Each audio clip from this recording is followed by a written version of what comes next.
Happy Lunar New Year, friends!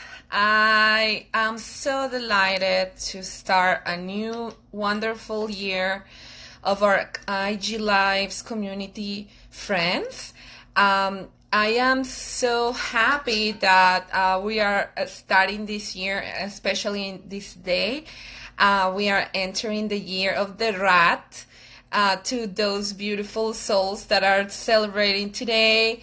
Happy Lunar New Year! It's a wonderful day to start beautiful things, to start a lot of wonderful events, projects. But what I would love to say is like, let's start a new world where everyone is heard and cherished and respected. So, I just wanted to remind everybody that our IG Lives are always in our website, mamatortuga.org.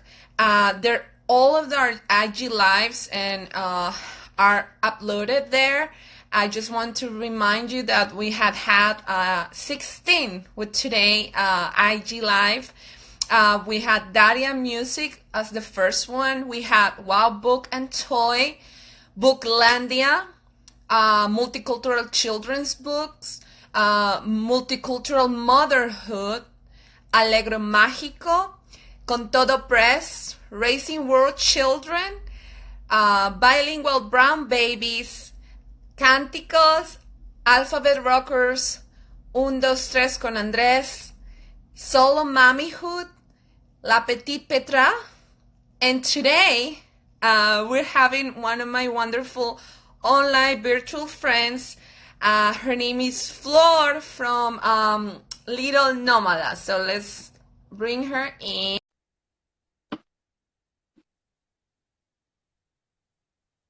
And like I said, hey, gosh, how are you? All right, how are you today? I'm very, very happy. We're celebrating the new year. I know, the year of the rat. Yes, and as you can see, I'm wearing my rana and my scarf because around here it's been cold. Believe it or not, in South Florida.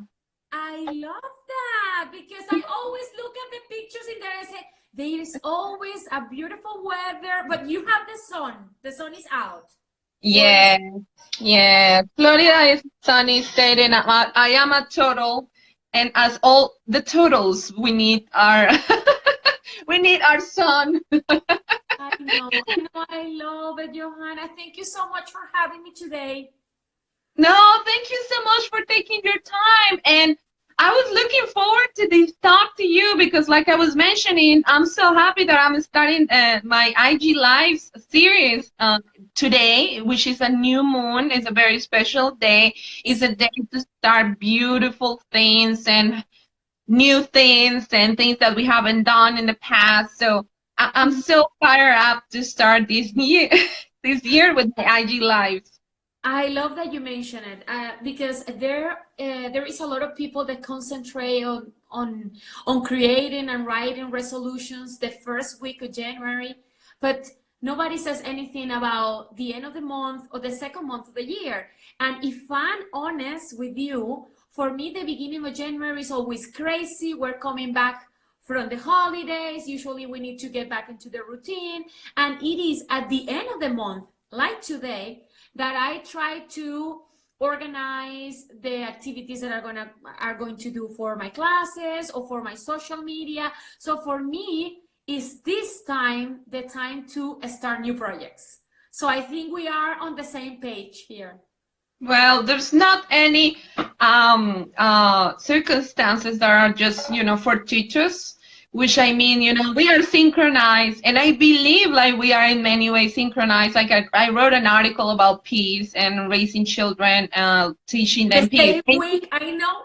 So funny, I was like, oh, she wrote an article about the same thing. Like, yeah. We are in the same wavelength somehow, and that's why I'm very excited to introduce more people to your page, but also to what you do and your mission, because I believe that we need to uphold all these voices that are right now, going around the world. Like your page name is Yes, little nomadas. We are nomadas. we We're are. nomadic mode in this world. So that's why it's so important to have these conversations about, like transitions of families, transitions of people, transitions for couples, and also have the conversations about privilege and traveling and Yes. immigration status and all these, because as I know you have the same feeling. That's actually why I want to talk about this topic with you, because I know you are a very empathic person, but most of all, you're very aware of your own privilege, and you're teaching your global citizens about their own privilege. Yes, and actually we last month we visited Africa for the very first time, the continent, and we were specifically in the island of Zanzibar. It's a small island that belongs to Tanzania. And we were there, and I told my children it was so easy for us to get through customs and get the visa and all that. And then the first thing that I see is a huge sign with the names of different countries that for them it was a little bit more difficult to get the visa. And one of them was, Possible, Flor. one of them was Venezuela. And my daughter is like, Mommy, what passport are you going to use today? Because look, Venezuela is on the list, and then we have the American passport. And I was telling, that was a moment that the passport privilege slapped me on the face. I was like, yes. So no, it's not about not being grateful. I'm very grateful that my husband and my kids and we have a passport that allows us to travel a little bit more freely. However, I do believe in being aware. And my children, my husband and we need to be aware that we have a privilege, and we need to use it for something good. Yeah. I always tell them, for me, is to give back to community. It's like, okay, I have this privilege. What am I going to do? I'm here now. What do I do with this? And I think you guys are the same thing. When I see you and I see the way you interact with the community, and you're always volunteering your time, and you're bringing your children and your partner, your spouse to that, I believe that we have the same goal. We do it in different ways because Definitely. All of us are exactly, we both live different realities, yes. but the ultimate goal is the Beauty same. of it is not negating, that all of us have certain amount of privilege. And for example, traveling, and especially traveling as a family, is a huge one. So you see, and you're presented with so many accounts of travelers, around the world, and most of them, I mean, I may say the majority of them are from countries where they are allowed to travel freely, and the issue about, like the obstacles about traveling and all that many times is totally over. They don't talk about it. They don't. Yes, and I find it very interesting, but also it's really limiting, because we have a lot of our families, especially Latinas families, that are having so many issues to immigrate. And you're talking, of course, we haven't introduced formally our friend Flor here. She's Venezolana living in Germany, but she lived many years with her spouse in Texas. So Yes. they had to move because I imagine they have like an offer of Yeah. work offer. So their immigration was a different process for sure. But I'm constantly reminded of all the many other families that are also from Venezuela. And I'm from Colombia, and I hear all these stories because I like to listen to this news in Colombia of families that do not have a lot of privilege, that have to endure so many issues, and they have to travel. And at this moment, Venezuela is one of those countries that are, finding a lot of people trying to find a better place to raise their families. And I don't see a lot of representation from those families at this moment. I hear a lot about, like Venezuelans that have means and a little bit more privilege. Yeah. And then they're trying to help out, but I also believe, like, not talking about, the other types of immigrations, the other type of immigrants. There are people like just you and me. It's just Yeah. that their situations are totally different, in the sense that maybe they didn't have the spouse that helped them, that maybe they didn't have Mhm. the money or the means to apply for a visa, and they have to go through all these hurdles. And so one of the reasons I wanted to invite you is because I know you have so much experience in raising children through those transitions, and I have to assure you, Flor is such a great mom. Hi. I admire you. You already like have teenagers in full bloom, and they're so close to you, and it's such an achievement, because teenager years are hard. And I always think about, the families that are, having to go through that process Yes. of transition Yeah. with their little ones or their teenagers. And, I was thinking like, like we should talk to Flor, like she Yeah. really knows um, how to guide those parents, regardless of their immigration status or, Yeah. like their story, because I know you are very sensitive and very empathic of, all the situations. Yes, I do feel that I have been on both sides of the coin. Actually, I was talking to a mom that she wrote, she posted an article about white privilege and privilege passports, and I was commenting and telling them, I've been on both sides. When I immigrated to the United States, I had just my Venezuelan passport because I was born in Venezuela and I wasn't married yet, and then it was such a difficult moment, the long wait, all the fees and the money that we needed to pay for my right visa to come and all that. And it became a little bit easier when I married my husband, who is an American. He was born in California. However, it was still expensive, and we were just two. He was 24, I was 22. We were still in college, and we have to go in debt just to pay for the fees for the visa and all that. So, and then and then when we came to Germany, we were already the five of us American, and it was so easy, so so uncomplicated. And I'm like, wow, what a passport, what a nationality, what What a difference. paper. What is the lock of being born in certain place, Exactly, exactly, place exactly. in the world, I'm sorry. So it's so wonderful that you saw the two sides, because you can see, you can even tell on the first account to people, because that's actually one thing that bothers me a lot, especially with traveling bloggers or websites, that they don't take in consideration other kind of experiences. And I'm talking here about, like, what about families? Yeah, it is. It is. It is hard, Joanna. I think sometimes I say, okay, we get blinded by all this traveling and all the planning and the The possibilities beautiful to do it, pictures and and we forget that it is a privilege.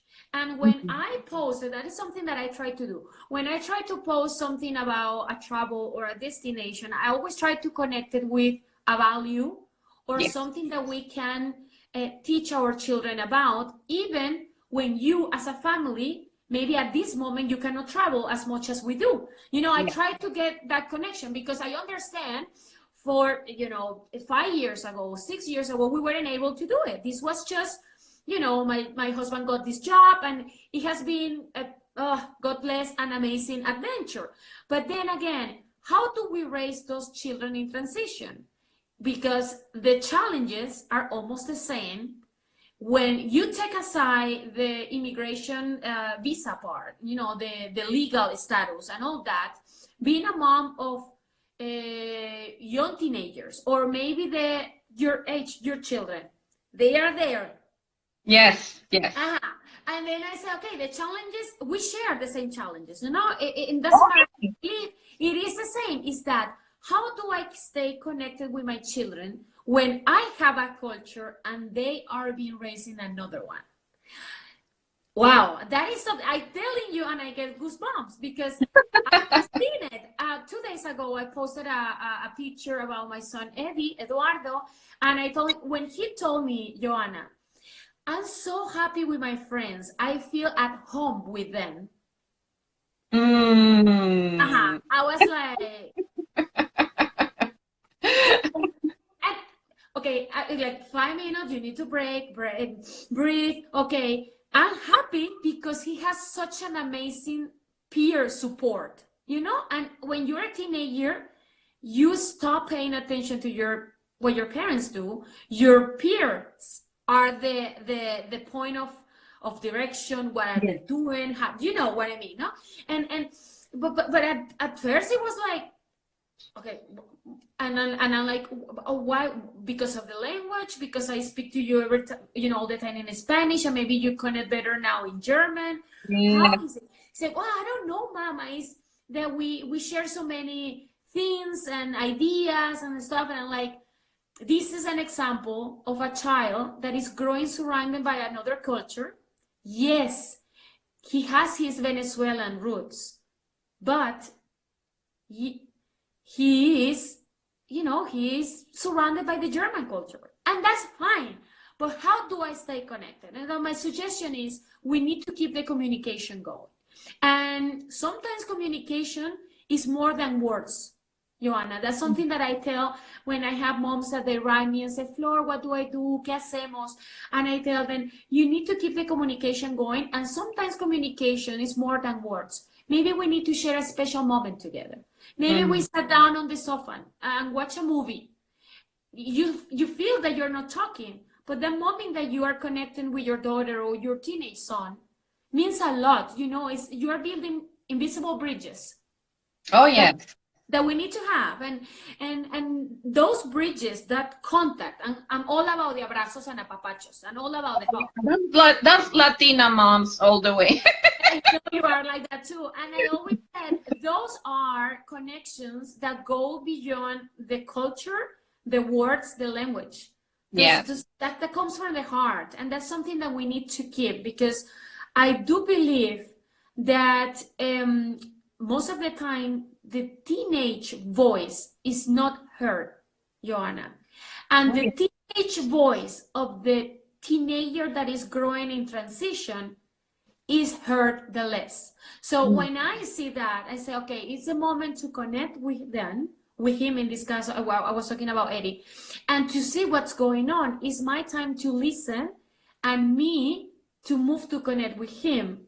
That doesn't mean that, oh, you are his best friend, la amiga, like people always say, they do whatever they do with you. No, what I'm trying to establish is a healthy relationship between him and I, because based on culture, we're going to grow differently, he's Well, and generational as well. Generational, everything. And say, how do I?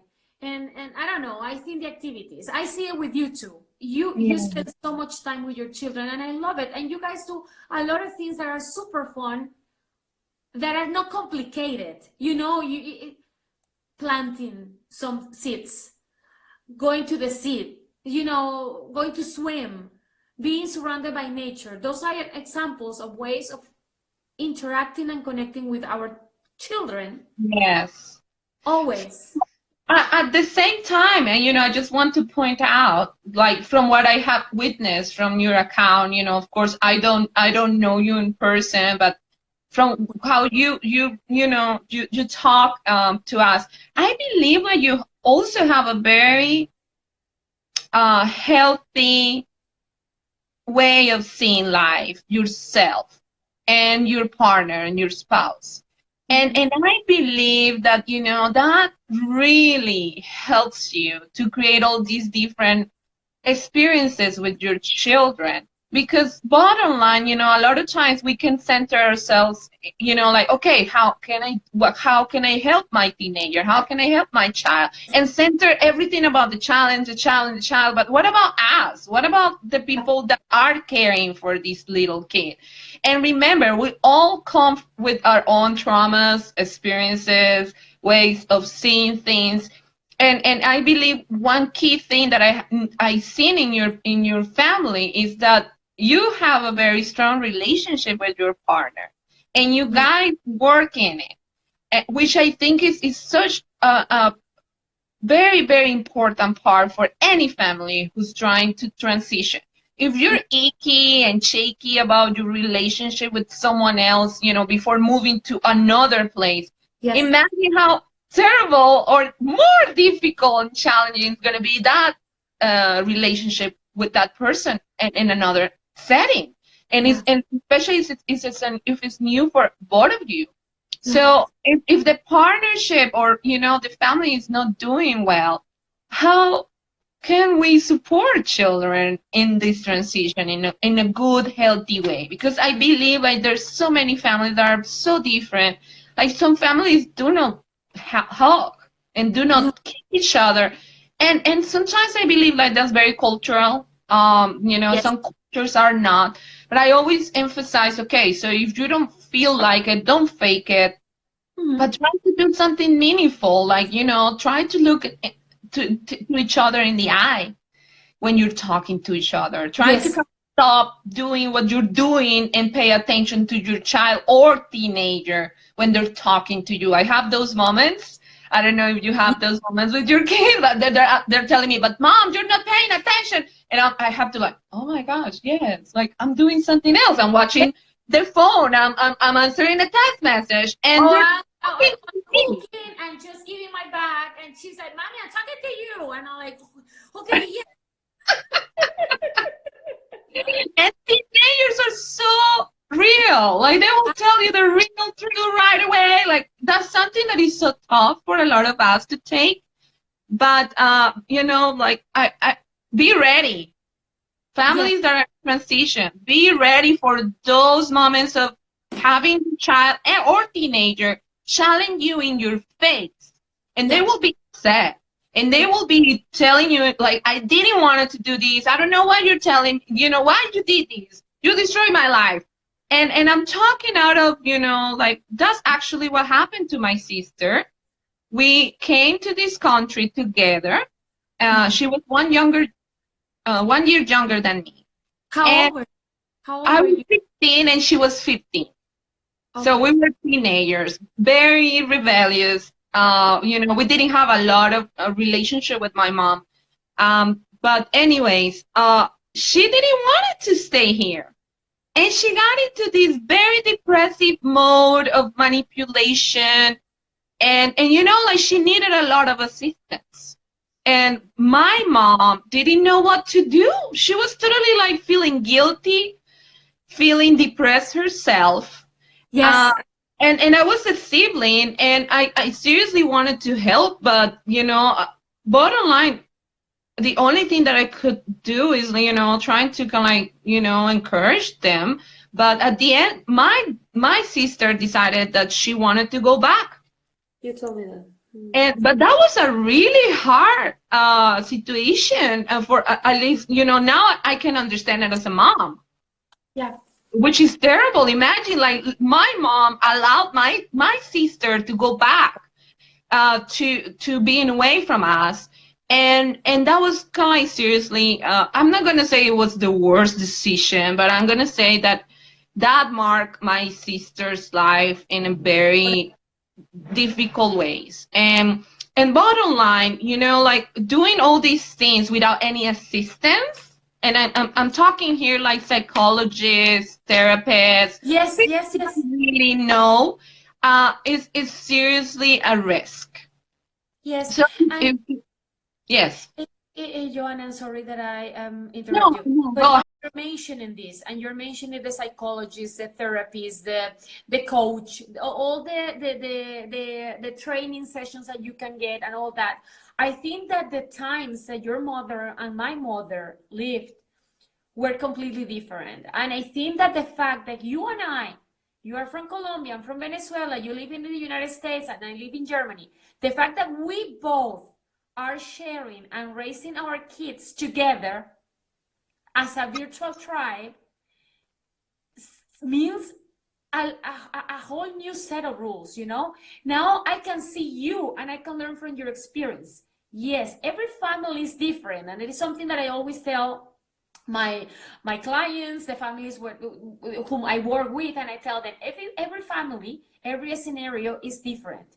However, it is so I don't know, special, so important to see that there is another mom going through the same thing and then helping each other. I do believe that these connections that we do through social media, even though social media has a really bad reputation, but all these connections that we do help us to be better mothers, better Oh yeah. parents. If there is any that Others to know that they're not alone.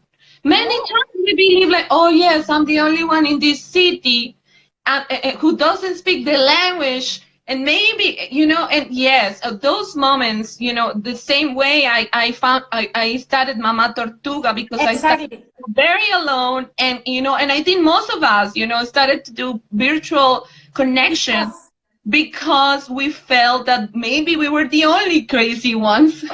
yeah. I was the only crazy one who was trying to raise their kid, like speaking more than two languages, and nobody really believed that it was, being possible. And then getting into this virtual tribe or, spaces. I don't like to use the word tribe because right now, like a lot of Native American I know. Yes, people you're are right. Yeah. reclaiming the word, and so yeah. But so the spaces is so important for so many of us that we are, in this transition and trying to figure out what to do with our children. And I love supporting families that are going through that transition. And in my case, I believe it's so important to visibilize the narratives of, like, for example, the families that are having such a hard time trying to, Yes. like, immigrate because they need to immigrate. Like, it's not because they choose to. No, like, there's so many Yeah. people around the world that are really in the need of having to To different yeah, countries. Yeah. move their families, their entire family, not because they want to. It's because the situations and the economy and the environmental hazards. And Yeah. I believe it's so important to bring those stories first of all, because a lot more people need to hear those narratives, Yeah. because those are the real, like the majority narratives, Yes. but also because it creates more, empathy. Because Yeah. we are Awareness. in dangerous times, Flora. I know in Germany too. When you hear these people like saying, "No, but they don't need to come here. They have," and I'm like, "Wow! Like It how is. come you don't realize that like you were privileged enough to live your life in a place where you have clear running water and somehow good healthcare, and so many people are struggling, and you are reacting in this way, so as moms we can relate to these moms. Like I cry all the time when I hear the stories of other moms like us. It is so difficult because I said at the end, well, Flor, you don't have the needs, or maybe say yes, maybe like I said, our lives are different. But I think at the bottom of our hearts, a mom is a mom. And Exactly. and we need each other, earlier today I had a live, not a live, but a video call with a friend. She's connected now, Coach Camila Quintana, and Camila and I were talking, and we said there is a voice of the Latinas that move abroad that hasn't been heard, Yeah. because you always have the two ends of the spectrum. Yeah. We have the story of the Caribbean countries and Mexico and Guatemala and all these countries that have had crisis, and then you have the migrant workers and all that group, and then you have the very privileged daughters and wives of diplomats in South America. They move abroad. The reality is completely different. But then you have me, you have so many Venezuelan, Colombians, women that are abroad, that they have somehow acquired the legal status to be in the country of choice. But then again, the challenges and the struggle is real. You know, you have to integrate to a new culture. Most of the time, we raise our children alone by ourselves because the spouse is working. They need to work to provide. And that is a reality that we need to bring, not for people to have pity on us, but to see how strong we are. Exactly. How powerful we Exactly. Talking about synchronicities, isn't it so funny that you were talking with Coach Camila Quintana about it, and I had to bring it up because for me it's such an important fact about, like, you know, our ever-changing world.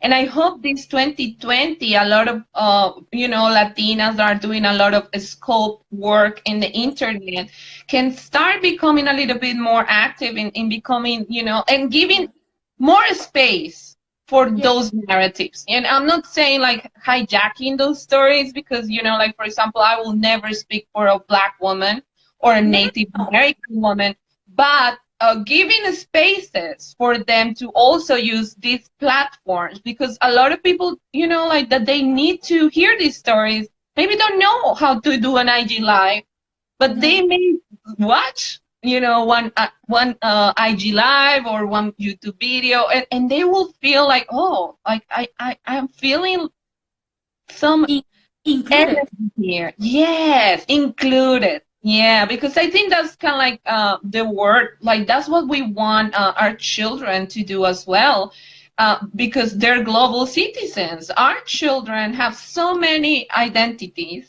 like you were saying. Yes. They are roots in Latin America, but they are themselves, and you know, not even mentioning their genre, you know, their sexual you know, directions. Like, we're not mentioning so many other issues that, you know, I love talking about intersectionality in that sense. And I think for us to be like really multicultural professionals and bridges in this world, is becoming more and more aware of these different intersections in people's lives, because Latinos, one more time, Latinos are not monolithic. Latinos come from so many different backgrounds.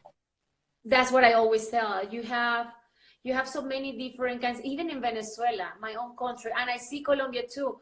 We have so many different people, from the color of your eyes to the last pointy part of the skin of your feet. We are so different, so diverse, that's the word, that I believe that there is a voice for each of us, and that voice needs to be heard. And I think, Joanna, this that you're doing, this giving yourself to the community and allowing me to be with you here, and allowing to other, I was listening to all the IGs that you have, IGTVs, and I said, wow, such a list of people that are doing something great, music, arts, all that.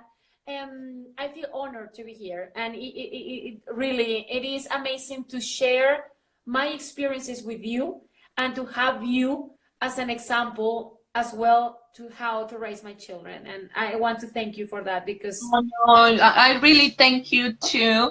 And I want you to let us know, like, what you know, the ways you are offering helping, you know, through your website and through all the programs and the services that you offer. Absolutely, Joanna. I want to say really fast, in March, I'm traveling to Bangkok in Thailand, and I'm gonna be giving a presentation about the power of the Latina immigrant abroad, working together. I'm going on March 15th. I have to give you when it's going to be, like, it's going through which organization, or Families in Global Transition. Okay, now people know Families in Global Transition. She's going to be I have a few of my followers that are in Thailand, by the way. Yes, I have followers in Japan, in Thailand, in Vietnam, because, you know, I love, you know, keeping those cultures close to what's going on. You know, my website is about multicultural situations. It's only about my own experience. It's about, like, exposing children to everything. So, yeah, so when you have the flyers, send it to us. I want to let everybody know that in our website, my profile, I have the link where you can find all Flor's Little Nomadas links. And I will be uploading this conversation there, hopefully soon. Sometimes it takes a little bit longer, but all my conversations for the IG Lives are in my website, as well as on my IGTV. Sometimes it takes a little bit longer to upload it. A tech savvy. I can, you know all that. For me, it's so hard. I'm trying, like, how do I do this? You know all that. And Flor, can you tell the families that are going into this transition in which ways you can be useful to them? Yes, absolutely. Right now, I'm offering a coaching, a guidance session package that I can do if you're a family, if you're a mother that is moving abroad and you want to have an idea of how to start the process from the moment you decide to move abroad until the moment you arrive.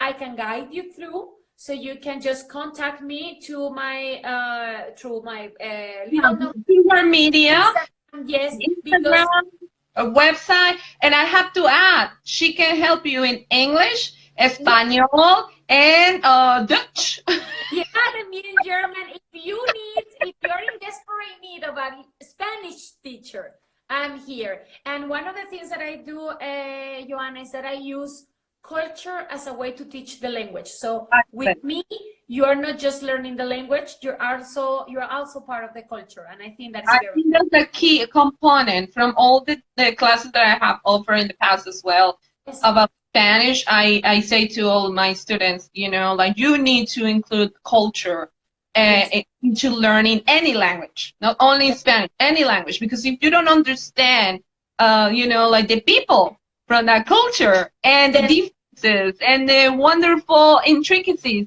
how can you learn the language? It's not fun. It's only grammar. It's only words. It is not real. Exactly. It's not from the bottom of the heart. That's what I always said. For you to learn a language, you need to know where does it come from, and then there you are going to have the real experience of learning and communicating. So now you guys know, if you are going through like this emotional experience, adventure, if you need to transition with your families to another country, to another culture, or if you are interested in having some Spanish classes online with my friend Flor, please follow her. and you know, I just want to let everybody know that I'm so delighted to have all these amazing people, you know, being part of IG Lives with Mama Tortuga. What we want to keep creating is keep offering resources that are especially curated for the global citizens that we are raising, that are really amazing, revolutionary lovers. So thank you so much to everybody who joined today. And please go to our website and check the rest of the series, but also keep an eye for our video of today. Thank you. Joana, un abrazo inmenso. Muchísimas gracias. Muchísimas gracias, amiga. Y ahí seguimos haciendo nuestros especiales. Sí, mira. Un beso, un abrazo. Besito, chaito. Bye, bye.